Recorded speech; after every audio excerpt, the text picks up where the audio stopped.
Sensizliğe dözmür ürək yarım, qəlbim sinəmdə çırpınar canım. İstər sənin yanında mən qalım, getməz izim sevgili yarım. Eşqin məhəbbətlə dolub cana, yaş gözlərimdən yaxır yana. Sən bax mənə yarım yana yana, qoy bu məhəbbət daimi qala. Səndən sonra heç bir kəsim yoxdur, getmə yarım getsən qəmim çoxdur. Ağlar keçər hər günlərim sənsiz, çətin gülər dodaqların mənsiz.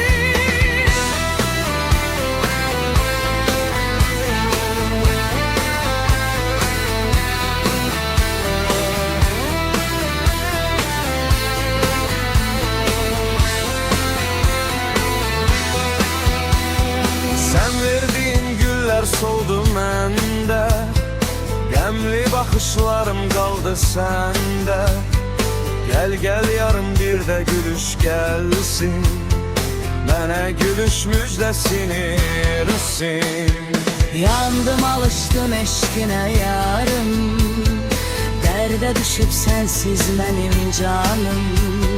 Sən bax mənə gəl gör mənim halım, tutsun səni ay gül mənim ahım. Getmə qərarım odlanıb yanaram, özgə demə ağlar günə qalaram. Hər bir baxışla dərdini alaram, rüyalarda səni yada salaram.